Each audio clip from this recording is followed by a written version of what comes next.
এগুলো যদি 100 কোপ দেন, 100 কোপ, কোনো ব্যথা নাই। সুবহানাল্লাহ, কোনো কি নাই বলেন, ব্যথা নাই। আল জান্নাতু তাহাতা জিলালিস সুয়ুফ।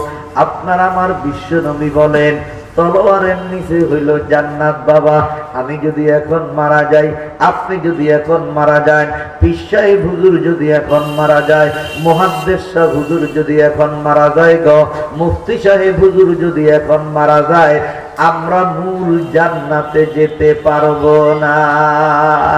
মূল জান্নাতে আমরা কখন যাব বাবা? মূল জান্নাতে আমরা যাব কিয়ামতের পরে। বলেন বাবা কখন? কন না, কিয়ামতের পরে।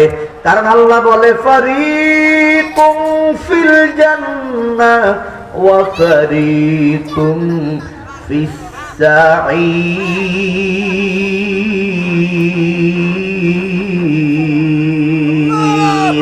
আল্লাহ বলে আখিরাতে জান্নাতের মধ্যে একদল যাবে, জাহান্নামের মধ্যে একদল যাবে।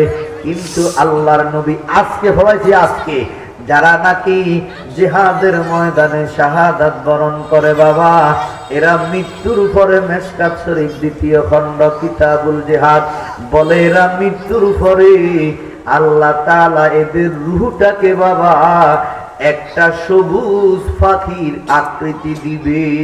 সুবহানাল্লাহ বলেন। কাদেরকে বলেন বাবা? শহীদদেরকে বলেন। কাদেরকে? শহীদদেরকে একটা সবুজ পাখি আল্লাহ বানাই দিবে, 2টা ডানা থাকবে।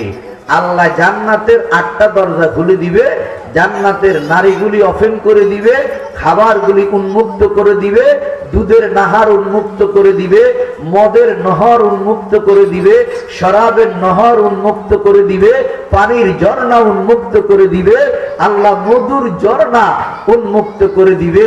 60টা ঝর্ণা আল্লাহ জান্নাতীদেরকে দিবে। সুবহানাল্লাহ বলেন। কয়টা? কোরআন শরীফে আছে না নাই? সূরা মুহাম্মদ শুনেন, আল্লাহ বলেন মাসালুল জান্নাতিল্লাতী উইদাল মুত্তাকুন ফিহা আনহারুম মিন মাইন গায়রি আসিনিন ওয়া আনহারুম মিন লাবানিন লাম ইয়াতাগায়্যার তা'মুহু ওয়া আনহারুম মিন খামরিন লাযযাতিল লিশ্শারিবিন